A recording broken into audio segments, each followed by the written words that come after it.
E aí começaram a nossa história aqui em Campinas.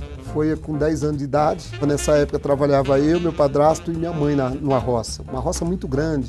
Aí quando é um certo dia eu falei, não dá, eu vou ter que trabalhar.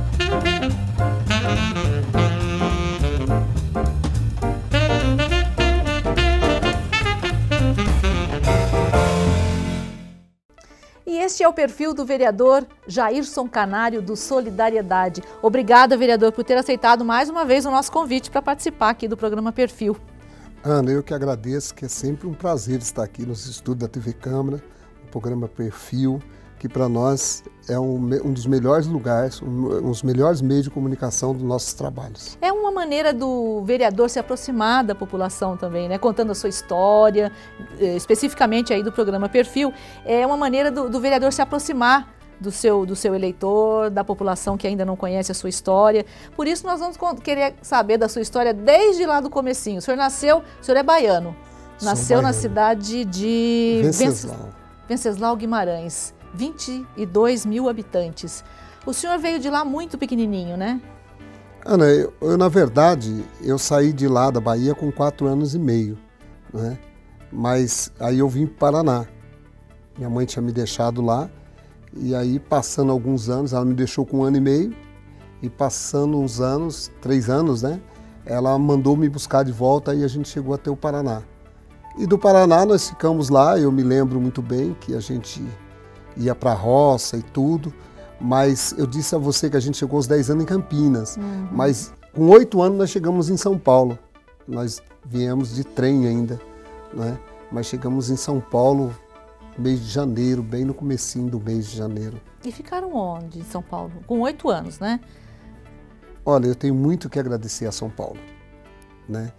Mas o primeiro gesto de bem-vindo que São Paulo nos deu naquela manhã, a gente era tão do interior, só para as pessoas saberem, que o meu padrasto, ele contratou uma pessoa só para entrar no trem no Paraná, em Maringá, e deixar a gente na Estação da Luz.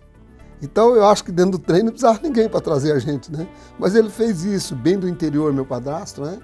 Interior do Paraná, naquela época, em 1968. Mas quando nós chegamos em São Paulo, Ana, eu não sei como, não sei de que maneira, mas resolveram pegar a única mala que tinha com o dinheiro que estava dentro. Aí nós, a de vocês? A nossa. Oh, meu Deus. Então nós ficamos na Estação da Luz, eu me lembro bem. A gente era acostumado no pasto, na roça, correndo, andando de cavalo e tudo no Paraná. Aí imagina a neblina que estava, parecia engeada no Paraná, ali na Estação da Luz. 5 irmãos, meu padrasto, minha mãe e esse homem sem dinheiro para voltar. Ajoelhado, sentado na calçada. Por isso que hoje eu digo para as pessoas, quando você vê um mendigo na rua, você vê alguma pessoa jogada na rua, não despreze que ninguém sabe a história, que cada um tem uma história. A nossa história da chegada em São Paulo, as boas-vindas que São Paulo deu na Estação da Luz, naquele mês de janeiro, foi o cara... Nós tínhamos umas par de mala, que era aquelas malas igual papelão das pessoas que vinham do interior, mas justo aquela.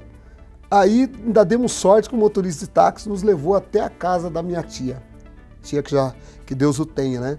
Tia Dalva, finada já.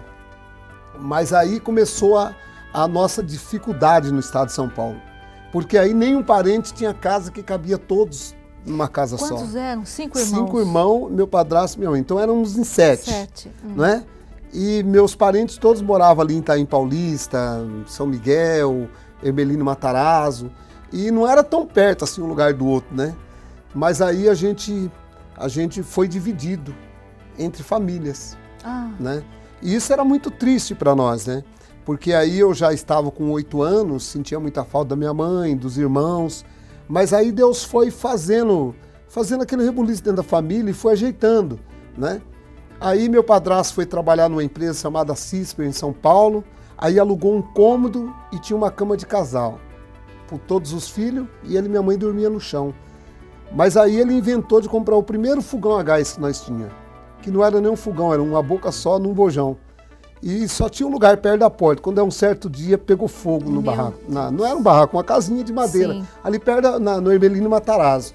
Ele se queimou, aí também por causa dessa queimadura dele, ele ficou com um problema nas pernas, de um lado, né? Então, aí minha tia chegou e nos trouxe aqui para Campinas, aí eu cheguei em Campinas em janeiro de 1970, aí eu já estava com 10 anos. Aí nós fomos morar aqui perto. O destino quis me colocar bem perto do Parque Ozel, que era na reforma agrária, né? Então eu digo para as pessoas que aquele trecho eu conheço muito bem. E ali nós fomos trabalhar numa roça também, numa fazenda. Que ali era ainda, né? Era fazenda, tinha bastante fazenda. E nós trabalhamos, nós chegamos, fomos colher algodão e depois nós fomos morar nessa fazenda chamada Fazenda São Pedro, né? Que de vez em quando eu ainda vou lá dar uma visitada lá nas pessoas. E aí começaram a nossa história aqui em Campinas. Foi com 10 anos de idade, trabalhei na roça um bom tempo. Aí chegou um certo momento, também eu tinha terminado o primário, ia para o ginásio, com 11 anos. Aí eu também entrei a trabalhar num frigorífico, por isso que eu falei esses dias que eu era açougueiro. Mas eu comecei num frigorífico com 11 anos de idade, né? Porque nessa época trabalhava eu, meu padrasto e minha mãe numa roça, uma roça muito grande. E quando meu padrasto estava com paralisia, a gente não conseguia, só eu e minha mãe, dar conta dessa roça. Era muito grande. Era 16 mil pés de limão que a gente cuidava. E aí a gente não conseguia. Aí quando é um certo dia eu falei, não dá, eu vou ter que trabalhar. Aí olha só, com 11 anos, aí eu entrei nesse frigorífico. Com 11 anos já tinha essa consciência. Tinha necessidade. Eu tenho uma maneira de dizer que com 6 anos eu comecei a trabalhar na roça. Minha mãe levava a gente para a roça e eu tinha uma enxadinha muito pequenininha que era um toco de um enxadão. Enxadão é uma enxadinha pequenininha, né? E ali eu comecei a carpir. Então eu falo que desde 6 anos de idade, que graças a Deus eu comecei a trabalhar, né? E de tudo que eu aprendi até hoje, eu sei que eu tive uma lição lá da roça. Plantar e às vezes não colher, porque a chuva vem e não deixa dar a lavoura, às vezes dá bastante, às vezes o sol mata, mas uma coisa eu aprendi. Eu falo para as pessoas que o camponês lá da roça é um dos mais religiosos que tem. Porque ali ele pede para Deus mandar chuva, na época da flor, depois pede para Deus, manda sol para secar o milho, para secar o feijão. Então, todo momento ele está ali com Deus. Senhor, manda chuva, manda sol, manda vento para banar o feijão, banar o café. Então, a todo momento a gente aprendeu que Deus, mesmo nas dificuldades ou na bonança, Ele é superior a tudo, né? Então, aí quando eu entrei no frigorífico aqui, em Valinhos, eu tinha 11 anos. E a gente tinha que andar pelo meio do mato para chegar até lá, na fazenda. Eu fui trabalhando nesse ramo, depois me tornei açougueiro também na cidade de Campinas, trabalhei com muito orgulho no Mercadão aqui da cidade alguns anos. Muitos anos eu trabalhei de açougueiro ali também.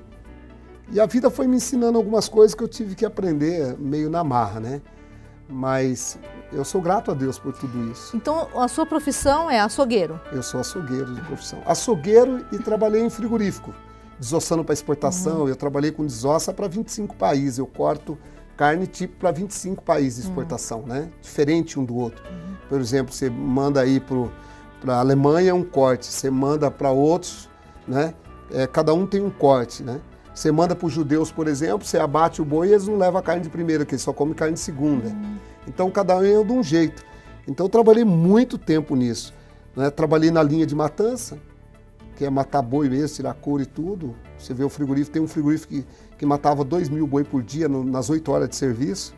Então essa linha foi um bom tempo a minha profissão, foi essa. Queria que o senhor me contasse se o senhor se lembra da primeira impressão que o senhor teve de Campinas. Com 10 anos, acho que dá para lembrar, né? Quando o senhor chegou em Campinas, o senhor já estava acostumado a mudar de cidade para cidade, mas qual a primeira impressão que o senhor teve de Campinas? Me lembro que a gente chegou numa praça. O Cometa parava numa praça. A gente veio de Cometa, porque foi assim, uns irmãos meus, porque quando a gente veio para Campinas, 2 irmãos ficou para trás. Porque nós, na verdade, quando nós chegamos em Campinas, também fomos morar num cômodo só aqui na Reforma Agrária. Então não cabia todo mundo também. Então a gente uns veio de uma rural, que meu tio trouxe a gente, e uns veio de ônibus. Eu vim de ônibus. E eu não consigo até hoje encontrar onde foi que eu desci. Eu só sei que o ônibus parava, o Cometa não tinha rodoviária, ele parava numa praça. Só que eu não me lembro onde que era. Mas eu me lembro de chegar em Campinas e tinha uns coqueiros, que era a coisa mais linda que tinha. Eu sei que tinha uns coqueiros grandes. E até hoje eu não sei se é Carlos Gomes ou se é o Pará, o Largo do Pará, eu não me lembro bem, né, onde que era. Mas aqui a gente começou, foi muito feliz a nossa vinda. Eu me lembro que eu tinha certeza que a gente ia conseguir um novo momento, uma vida diferente aqui na cidade, né? Porque a gente saiu de perto dos parentes e a gente sabia que todos os irmãos poderiam estar junto aqui. E foi isso que aconteceu. Todos os irmãos voltou a morar junto, né? E aí a vida foi construindo, né? Foi construindo. Eu tive alguns comércios, estava bem. Depois, na época do colo, eu perdi tudo. Conheci minha namorada no frigorífico, que é minha esposa hoje, graças a Deus, ela com 16 anos. Tem 4 filhos com ela? Tenho 4 filhos, tenho um neto. Ah, já tem um neto. Tenho um netinho, o Arthur. E ela eu conheci com 16 anos. E a gente já vai indo para 28 de casado, só de casado. Mas com 21 anos a gente está junto, graças a Deus. O senhor já contou pra gente que o senhor conheceu seu pai, né? O senhor tinha 50 anos, o senhor foi na internet, procurou e acabou encontrando o seu pai lá na Bahia. O que a gente queria saber é como é que foi? Teve emoção no encontro? O que vocês conversaram nesse encontro? Olha, Ana, eu vou te contar uma coisa. Para chegar no meu pai, eu vou te contar uma historinha um pouco antes. Quando eu fui saber, me entender um pouco por gente, que eu não tinha pai, que eu tinha um padrasto, e entender o que era padrasto, que aí o pai é outro, aí eu comecei a imaginar que jeito, eu comecei a fazer igual o programa, que um perfil. Qual é o perfil que poderia ser meu pai? Né? Então eu me imaginava, mesmo com 9 anos, 10 anos, que foi aí que eu comecei a pensar nisso, que eu ia ser um homem forte, e que o meu pai também teria que ser forte, um homem alto, né? Então aí eu passei a ter alguma coisa que eu perseguia. Todas as pessoas fortes, negro, eu poderia achar que era meu pai. Teve um caso aqui na Reforma, que eu já grande, já aí com uns 16, 17 anos, e eu me lembro que eu estava com um carro, um chevetinho, e eu ia na estrada, de repente eu vi um cara com a sacola nas costas, um saco nas costas, porque na roça a gente anda muito com saco nas costas, né? Carregando milhas, coisa, compra. Aí eu vi que era um negro. Você acredita que eu parei o carro e olhei e me deu a vontade de perguntar para ele, de onde o senhor vem? Porque aí eu perguntava para todos, até conhecer meu pai, eu encontrava um negro, de onde você veio? Se o cara falasse que era da Bahia, eu já começava de que cidade, de que lugar, se conhecia a família da minha avó, da minha mãe, pelo sobrenome. E a minha vida inteira foi só não é de lá, não conheci. E aí eu fui sempre pensando, um dia eu vou encontrar o meu pai. Por isso também, por valorizar tanto a minha mãe ter me criado sem pai, que eu não tinha coragem de perguntar para ela, mãe, qual é o nome do meu pai? Porque ela sempre fugia. Você sabia que ia machucar, Ia machucar uma pessoa que os tranca o barranco, mas me falava para mim, você tem que ser homem. Mas quando eu cheguei lá, meu tio começou a falar com ele, eu estou plantando cacau, estou plantando cupuaçu ali na roça, estava podando os cacau. Eu falei, olha, esse homem é trabalhador, né? Aí eu fui perguntar algumas coisas para ele, para sentir também. Aí chegou uma hora que ele começou a ficar nervoso, ele é matreiro, lá do mato mesmo. Aí meu tio falou, lá eles tinham um costume de falar muito assim, ô caba descarado, né? Aí meu tio falou, ô caba descarado, isso aí é o teu filho com a minha irmã Leonor.